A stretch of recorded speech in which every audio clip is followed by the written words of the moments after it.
Hi folks, Lou here, and I'm going to talk about long games and a potential problem of long games, especially if the designer is not being aware of that problem. And that is that some people think if they're in a long game and they screw up early on, then they're doomed. They can't win. Well, this depends entirely on how the game is designed, of course.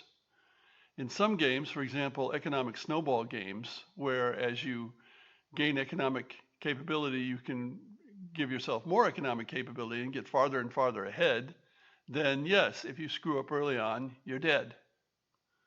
It's one reason why I don't like economic snowball games. And of course, many longer Euro-style tabletop games are economic games where you're developing resources or resource management games. On the other hand, I know somebody who said he doesn't like Britannia, my game, which is 4 to 5 hours, because if he screws up early on, he can't win. Well, that's not true. It's only true if you're not a very good player to start with, which obviously he was not. I don't know if he's ever played it.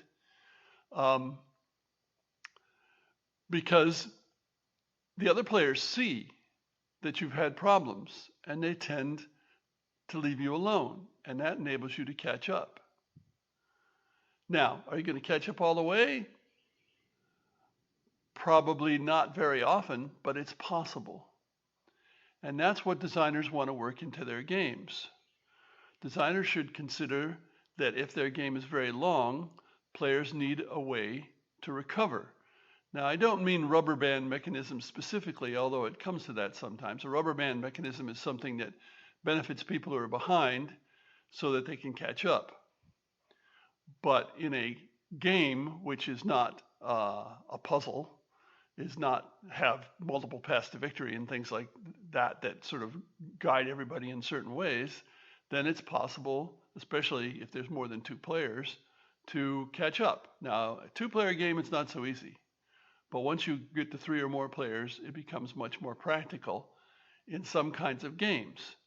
If the game is multiplayer solitaire, or what I call parallel competitions, then the other players can't help you. They might lay off you, but there's hardly any interaction anyway, so it's going to be very difficult for you to catch up. Now, what I don't recommend to designers is that they make it impossible to screw up early in the game. You have to allow players their own agency. You have to let them decide what to do. Otherwise, why bother with playing the game? Isn't that the purpose of games, to let players decide what to do and to have some control over their own fate? To me, that is. And so making it impossible or nearly impossible to screw up is not the answer.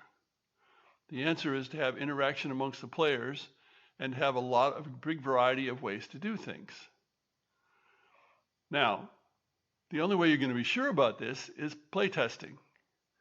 Playtest the game, see when people apparently screw up early on, and see if the player is a persistent player, because some players quit, whether they actually leave the game or whether they just don't try anymore.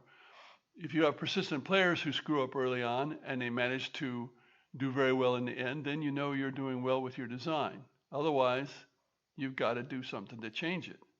Unless you're happy with that, and then I'd suggest probably you're designing a puzzle, not a game. Thanks for listening.